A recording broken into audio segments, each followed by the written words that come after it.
अस्सलामु अलैकुम रहमतुल्लाहि व बरकातुहू। असद इकबाल साहब पिंडी से पूछते हैं, क्या नाबालिग औलाद के फौत हो जाने पर वालिदैन को अजर मिलेगा? जी हाँ, यकीनन ज़रूर मिलेगा।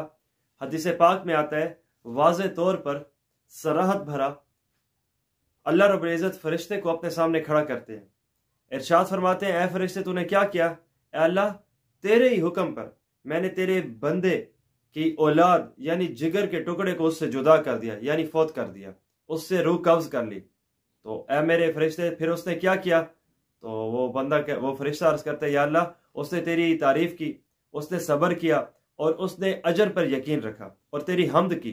तो रब ताला इरशाद फरमाते हैं, तो ठीक है, फिर जन्नत में उसके लिए एक बेहतरीन किस्म का महल तैयार कर लो और उसका नाम रखो बैतुल हम्द। हमद क्यों रखो, बैतुल हम्द नाम क्यों रखो? क्योंकि दुनिया में मुसीबत के आने पर, उसके जिगर के टुकड़े के उससे जुदा होने पर, जिससे उससे काफी उम्मीदें थी, लगाव था, प्यार था, उससे दूर हुआ है, उसने रब ताला के हुक्म के मुताबिक तमाम तर तालीमात पे अमल किया है, तो हम भी उसके लिए बेहतरीन किस्म का अजर तैयार करते हैं। जिस तरह रोजे में इंसान तकलीफ सहता है, रब ताला हमारे लिए जन्नत बनाते हैं, बल्कि खुद अपना आप देते हैं। तो यहाँ पे भी वही है कि तुमने तकलीफ सही है, रब के हुक्म को पूरा किया है, सब्र किया है, रब ताला ने तुम्हारे लिए बंगला तैयार कर दिया है। आज दुनिया का क्या बंगला है, यहाँ हम बनाते भी हैं तो बिगड़ जाता है, काफी साल के बाद दोबारा उसको वो गिराना पड़ता है, दोबारा कंस्ट्रक्ट करना पड़ता है। लेकिन जन्नत का ऐसा नहीं है, वो एक बेहतरीन आला उम्दा है।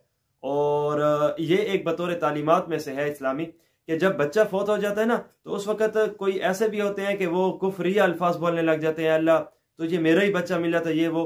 तो ऐसी बातों को बचना चाहिए। देखो, ऐसे गंदे अल्फाज बोलकर अब तुम उसे जिंदा तो कर नहीं सकते, और ये अल्फाज बोल के रब को नाराज करके अपने आखिरत का घर भी तबाह करते हो।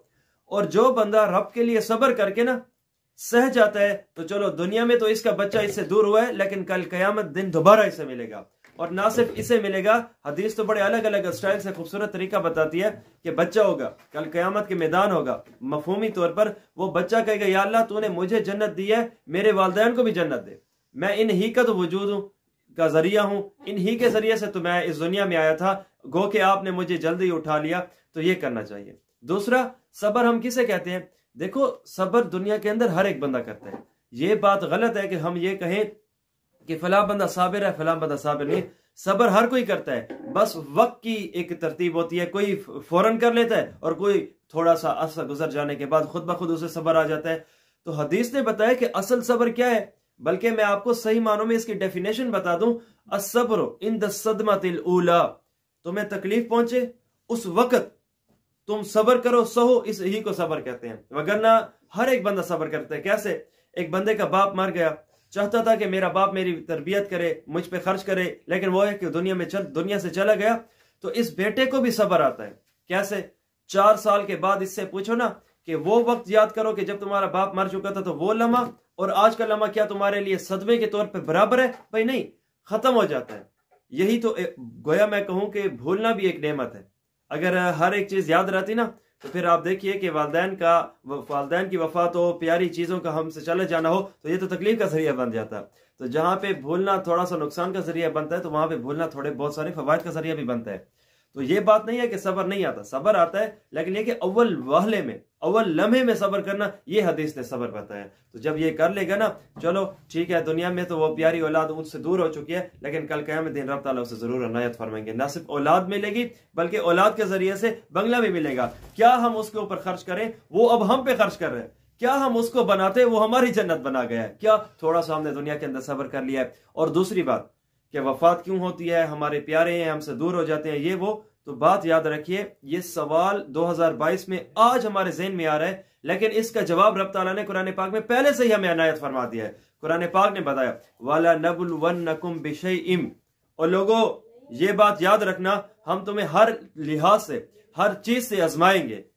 वो कभी खौफ के जरिए से, कभी भूख के जरिए से, हम कभी औलाद के जरिए से, कभी खूबसूरत किस्म के फलों के जरिए से। वबश्शिर साबिरीन, तो तमाम तर चीजों में ना हम आजमाएंगे, तुमसे लेंगे, कमी करेंगे, और फिर अगर तुमने सब्र कर लिया, रब ताला ने आजमाइश बता के आखिर में इनाम भी बता दिया। हमें 30 दिन की एक बेहतरीन किस्म की नौकरी बताने के बाद आखिर में पहली की तनख्वाह भी बताई है। वबश्शिर साबिरीन, और खुशखबरी है सब्र करने वालों के लिए क्या खुशखबरी होगी? रब की रजा होगी, रब की रहमत होगी। कयामत के दिन जहां पे कोई साया नहीं, रब के रहमत का साया होगा, जहां पे ला खौफुन अलैहिम वला हुम यहज़नून का वो मिज़दाक बनेंगे। क्यों? दुनिया में आज रब चाही गुजारे, कल क़यामत दिन मन चाही होगी।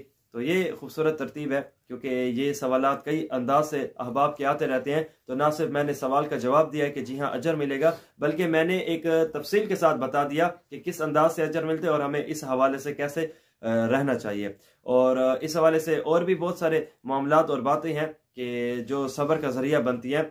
बल्कि क्या ये तो बहुत बड़ी तकलीफ का ज़रिया है कि बच्चों का, नाबालिग औलाद का फौत हो जाना और इसके ऊपर सब्र करना और अजर मिलना, बल्कि इससे भी कम पे मोमिन को अजर मिलता है। क्या इंसान जा रहा है, रास्ते में कांटा उसे चुभा है, तो इस पे भी तकलीफ आने पर इससे 3 फायदे मिलते हैं। नंबर 1, एक गुनाह माफ हुआ। नंबर 2, एक दर्जा बुलंद हुआ। नंबर 3, रब ताला ने उसे एक नेकी अता की है। तो एक छोटे से तकलीफ पर रब ताला इतना बड़ा मामला फरमाते हैं, तो चाहे जाए कि औलाद जैसी नेमत का इंसान से दूर हो जाना।